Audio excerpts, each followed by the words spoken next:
Mỗi hãng tàu sẽ có thời gian miễn phí lưu thông tại kho và tại bãi khác nhau. Nếu như vượt quá số ngày cho phép thì phí đem đét sẽ được áp dụng.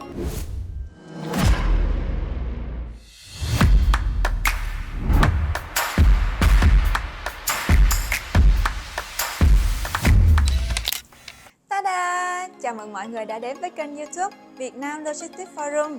Lại là Choi đây. Và trong video tuần này thì mình sẽ chia sẻ đến các bạn về chủ đề về đem đét cũng như cách tính phí đem đét như thế nào. Cùng mình tìm hiểu nhé! Đầu tiên, đem đét là gì? Dem là viết tắt của demurrage, được hiểu là phí lưu công tại bãi ở cảng. Đét là viết tắt của detention, là phí lưu công tại kho của khách hàng. Hai loại phí này thì hãng tàu sẽ trực tiếp thu. Mỗi hãng tàu sẽ có thời gian miễn phí lưu công tại kho và tại bãi khác nhau. Nếu như vượt quá số ngày cho phép thì phí đem đét sẽ được áp dụng.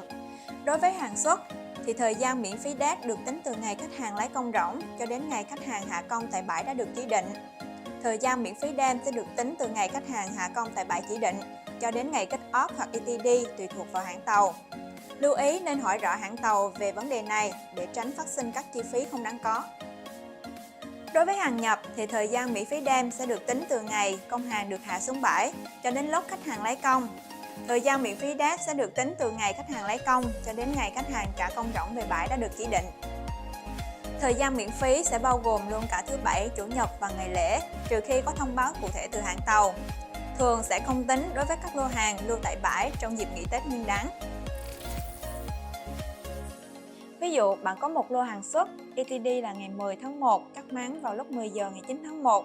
Hãng tàu cho bạn 5 đêm, 5 đét tính tới ETD, thì thời gian lấy rỗng sớm nhất là ngày 2.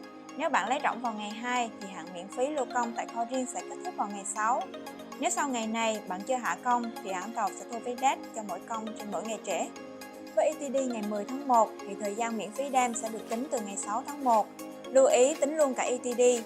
Nếu hạ trước ngày 6 thì sẽ bị hãng tàu thu phí lưu công tại bãi. Trong trường hợp hạ công nhưng sau giờ cắt máng, dẫn đến việc hàng không được lót lên tàu và phải chờ chuyến tiếp theo, thì bạn sẽ bị tính phí lưu công tại bãi cho hãng tàu và phí lưu bãi cho cảng. Lưu ý số ngày đem thì dùng cho đem, đét thì dùng cho đét, không được cộng dồn từ đem sang đét và ngược lại.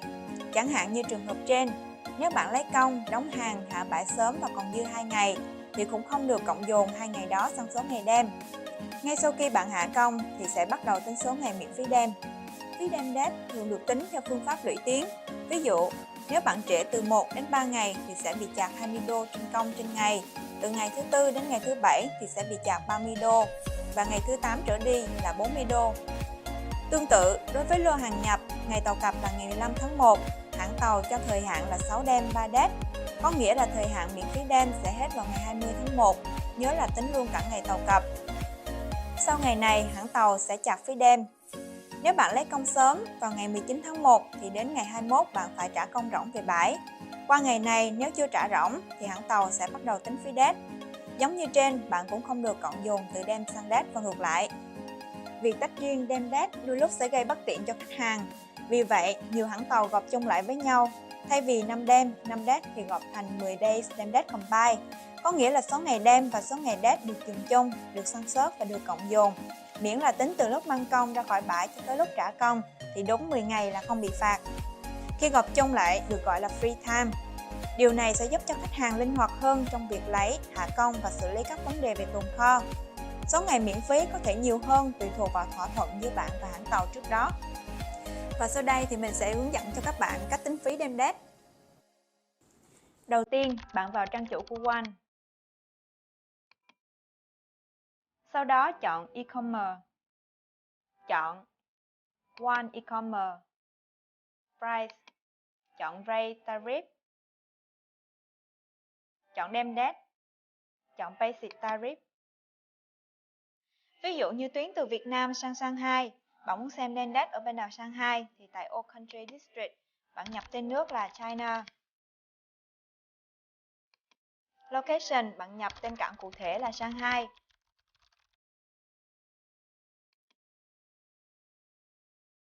Nếu nhập vào Shanghai thì chọn Inbound, nếu từ Shanghai xuất đi thì chọn Outbound. Trường hợp này mình sẽ chọn Inbound. Tiếp đến là phần Origin. Hàng xuất từ Việt Nam thì chọn là Asia. Nếu ở trên bạn chọn Outbound thì phần này sẽ là Destination. Tiếp theo là chọn loại công và loại hàng hóa mà bạn muốn xem. Trong trường hợp này thì mình sẽ chọn công khô và hàng thường. Sau đó thì bạn sẽ nhấn phím Search. Màn hình sẽ hiển thị thời gian miễn phí Demdet và phí Demdet.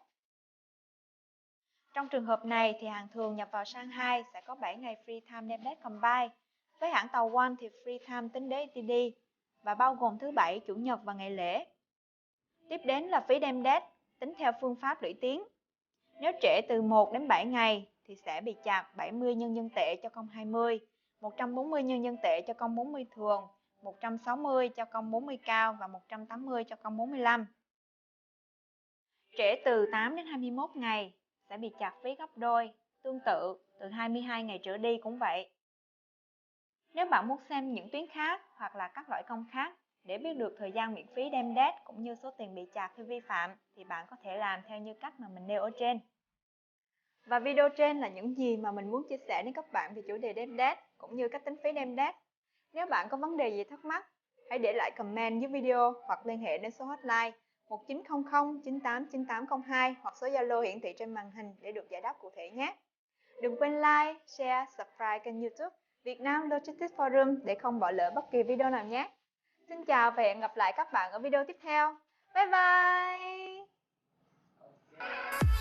bye!